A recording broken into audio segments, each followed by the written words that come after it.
मन्नत हर खुशी पाने की के लेटेस्ट अपडेट सबसे पहले पाने के लिए हमारे चैनल को सब्सक्राइब करें।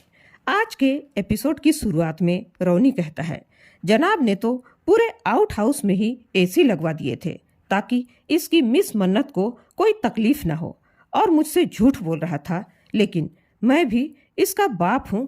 मैं तो तुरंत ही समझ गया था कि ये दीवाना क्या गुल खिला रहा है। उसकी बातें सुनकर अनिरुद्ध कहता है, रोनी भाई, इसी को तो प्यार कहते हैं, और जो प्यार करते हैं ना, वो परवाह भी करते हैं। तभी विक्रांत और मन्नत एक दूसरे को इशारे करते हैं, जो नीतू को बिल्कुल भी पसंद नहीं आता। वह तुरंत ही उसको अपनी ओर खींचती है और उसके माथे के टीके को ठीक करने का बहाना करती है। तभी श्रुति अपना विचार रखती है और कहती है कि वह विक्रांत और मन्नत को अपने हाथों से मीठा खिलाना चाहती है, लेकिन नीतू उसके प्रस्ताव को ठुकराकर कहती है कि वह अपने बेटे को अपने हाथों से मीठा खिलाएगी। तभी एसीपी साहब मन ही मन सोचते हैं, आज मेरा भाई मेरे सामने है, आज जो मेरा मन करेगा वो सारे रस्म अपने भाई के साथ करूंगा। उधर नीतू विक्रांत को खीर खिलाती है तो श्रुति मन्नत को खीर खिलाकर खुश होती है। तभी एसीपी साहब को विक्रांत के साथ की कुछ बातें फ्लैशबैक होती है। तभी रवीना कहती है, अगर पुनीत यहाँ होता तो दूल्हे का भाई होने के नाते उसके कान खींचकर आज की रस्म को पूरी करता। तभी एसीपी साहब कहते हैं, अगर आप लोगों को कोई ऐतराज न हो तो क्या ये रस्म मैं कर सकता हूँ। मन्नत और विक्रांत खुश होकर सहमति देते हैं, लेकिन नीतू उसके प्रस्ताव को ठुकरा देती है। वह कहती है, मेरे बेटे के कान कोई नहीं खींच सकता। एसीपी साहब कहते हैं, आप अपने बेटे से बहुत प्यार करती है ना। विक्रांत खुश होकर कहता है, हाँ, बहुत ज्यादा प्यार करती है मेरी माँ। मेरी माँ जैसी माँ इस दुनिया में कोई माँ नहीं हो सकती। इनके रहते मुझे कोई मुसीबत छू भी नहीं सकती, क्योंकि ये मेरी ढाल बनकर मेरे सामने आ जाती है। तब एसीपी साहब कहते हैं, मेरी माँ भी हम दोनों भाइयों की ढाल थी, लेकिन समय ने साथ नहीं दिया और मेरा छोटा भाई मेरी माँ से अलग हो गया। उनकी बातें सुनकर वहाँ का माहौल थोड़ा गमगीन हो जाता है। तब माहौल को हल्का करते हुए अनिरुद्ध कहता है, एसीपी सर, हम भगवान से प्रार्थना करते हैं कि भगवान ऐसा चमत्कार कर दे कि समय कुछ ऐसा बदल जाए और आपका खोया हुआ भाई आपको मिल जाए। वह उन्हें धन्यवाद कहता है। फिर एसीपी साहब को किसी का फोन आ जाता है और वह जाने लगता है। विक्रांत उसे बाहर तक छोड़ने जाने के लिए खड़ा होता है, लेकिन एसीपी साहब उससे कहते हैं, तुम आज दूल्हे हो और बहुत सुंदर दूल्हे हो, इसलिए तुम्हें मेरे पीछे आने की जरूरत नहीं है। तुम अपनी दुल्हन के साथ समय बिताओ। और वह फिर से बहुत जल्दी मिलने का कहकर चला जाता है। नीतू के दिमाग में एसीपी साहब की बातें गूंजने लगती है। तभी रवीना कहती है, फिर मिलूंगा से इसका क्या मतलब है। ये तो ऐसे कहकर गया है जैसे हमारा कोई परिवार या रिश्तेदार का कोई मेंबर हो। अनिरुद्ध उसकी बात काटते हुए कहता है, जो भी हो, ये इंसान बहुत ही अच्छा इंसान है। एसीपी साहब उनकी फोटो खींच लेता है। एसीपी साहब खाना खाने के लिए डाइनिंग टेबल पर बैठ जाते हैं। तब उनकी माँ 3 प्लेट लगाती है। वह 3 प्लेट में खाना देखकर कहता है, माँ, ये तीसरी प्लेट किसके लिए है। तब उसकी माँ कहती है, बेटा, ये तीसरी प्लेट तेरे छोटे भाई अमन के लिए है। भले ही आज वह हमारे साथ नहीं है तो क्या हुआ, लेकिन मुझे पूरा विश्वास है एक दिन वह जरूर वापस आएगा। अपनी माँ की ऐसी बातें सुनकर वह भावुक होकर उसके गले लग जाता है और रोने लगता है। तब उसकी माँ कहती है, धैर्य बेटा, तुम रो क्यों रहे हो, कुछ हुआ है क्या। तब वह अपनी माँ से कहता है, माँ, वे लोग मिल गए जिनकी आपको वर्षों से इंतजार थी। वह कहती है, बेटा, तू किसके बारे में बातें कर रहा है। तब एसीपी धैर्य कहते हैं, माँ, जिन्होंने मेरे छोटे भाई अमन को आपसे दूर किया था। अपने छोटे बेटे के बारे में सुनकर वह भावुक हो जाती है।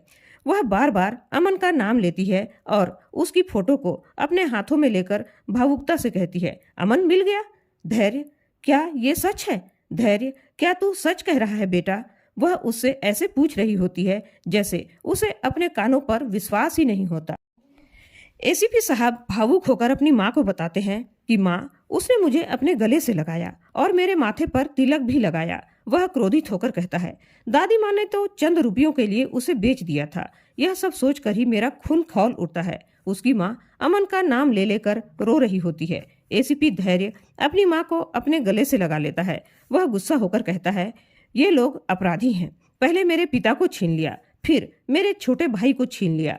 वह कहता है, उन्होंने मेरे बारे में बिल्कुल भी नहीं सोचा कि मुझ पर क्या बीतेगी, न ही आपके बारे में सोचा, और अपने क्रोध को काबू में करने की कोशिश करता है। परंतु उसकी माँ यही कहती है कि हमें हमारा अमन मिल गया। वह फिर से अपनी माँ को गले से लगा लेता है। वह अमन की फोटो देखकर अपनी माँ को बताता है कि हमारा अमन आज भी ऐसा ही हैंडसम है।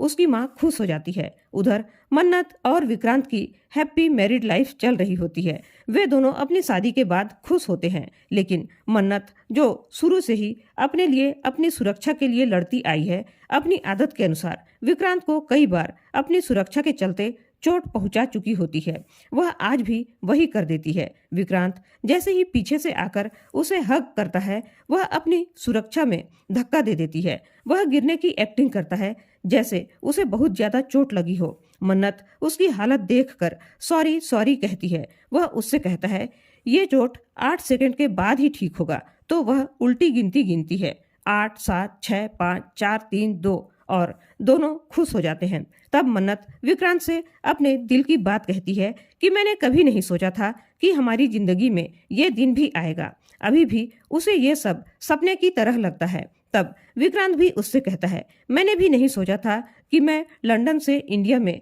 दिल लगाकर बिजनेस करूंगा और किसी को अपना दिल ही हार दूंगा, और मुझे यह भी नहीं पता था कि मुझे यहाँ मेरी जीवन साथी मिल जाएगी। मन्नत विक्रांत को अपनी फीलिंग्स बताती है कि किस तरह से उनके जीवन में उतार चढ़ाव आए। एक समय तो ऐसा आया कि नफरत की दीवार उन दोनों के बीच चट्टान की तरह खड़ी हो गई थी, लेकिन भगवान ने सब ठीक कर दिया, क्योंकि उन मुश्किल दिनों में भी हमारा प्यार हमारे साथ था, इसलिए हमारा रिश्ता और भी ज्यादा मजबूत हो गया है। तब विक्रांत कहता है, और ये सब भगवान की कृपा से ही संभव हुआ है, इसलिए मैं उस भगवान को ही धन्यवाद कहता हूँ। मन्नत विक्रांत को बाबा जी का बंदा भी कहती है और उसे अपनी पहली मुलाकात वाला दिन याद दिलाती है और कहती है कि बाबा जी ने आपको मेरी मदद करने के लिए ही भेजा है, इसलिए मैं आपको बाबा जी का बंदा कहती हूँ।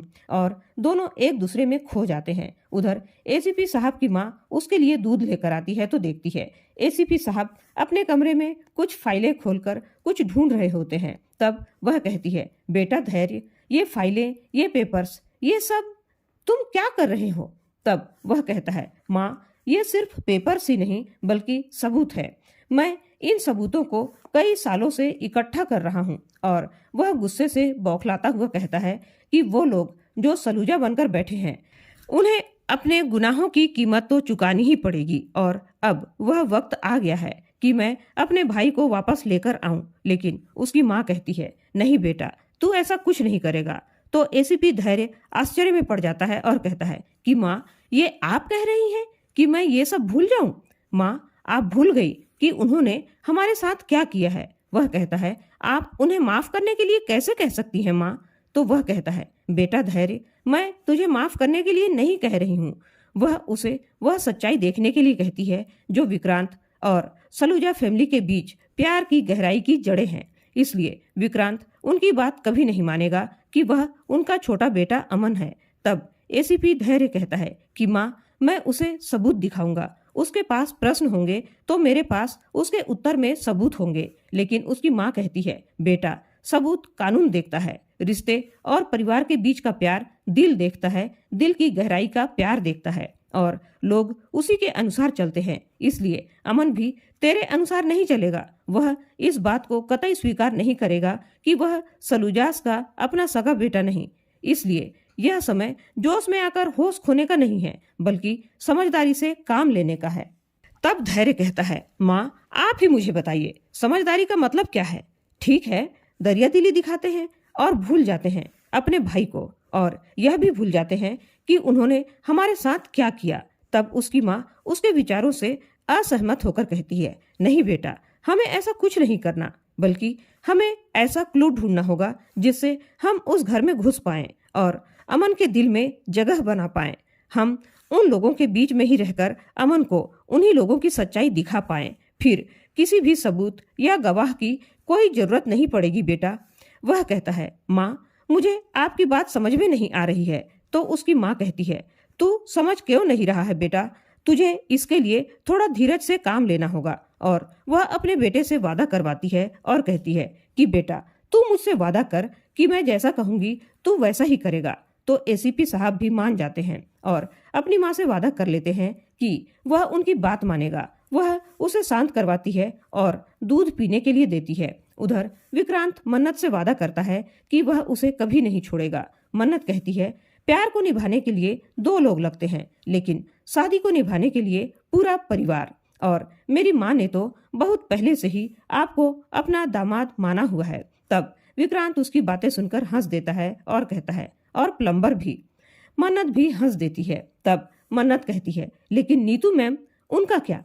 वो कभी नहीं चाहती कि मैं उनकी बहू बनूं। तब विक्रांत कहता है, अरे ये तो छोटी सी प्रॉब्लम है। और वह मन्नत को हिम्मत देता है कि मुझे पूरा यकीन है एक दिन ऐसा आएगा कि तुम उनका दिल जरूर जीत लोगी। मन्नत विक्रांत से पूछती है, ठीक है, लेकिन तब तक मैं उन्हें क्या कहकर बुलाऊं? तब विक्रांत उसे एक्सप्लेन करता है, वैसे सभी लोग एक लड़की से ये उम्मीद रखते हैं कि शादी होने के तुरंत बाद वह लड़के के माँ बाप और उसके परिवार को तुरंत अपना ले, लड़के के माँ बाप को अपना माँ बाप का दर्जा दे, वही नाम दे। परंतु मैं जानता हूँ किसी और के माँ बाप को अपना और अपने माँ बाप का दर्जा देना आसान नहीं होता, समय लगता है। वह उससे कहता है, तुम ये काम दिल से करो, किसी और का दिल रखने के लिए नहीं। मन्नत को विक्रांत की बातों पर विश्वास नहीं होता। वह उससे कहती है, क्या आप सच में ऐसा चाहते हैं या मजाक तो नहीं कर रहे हैं? वह कहती है, क्योंकि ये रिश्ते ये सब नॉर्मल नहीं है। तब विक्रांत कहता है, क्या तुमने कभी देखा है हम दोनों के बीच कभी भी कोई भी चीज नॉर्मल हुआ है? और दोनों हंसने लगते हैं। वह कहता है, हम दोनों ने एबनॉर्मल कारनामे ही किए हैं। फिर वह कहता है, अब हमें कुछ नॉर्मल करना चाहिए। और वह डेट करने के बारे में कहता है तो वह चौंक जाती है। डेट?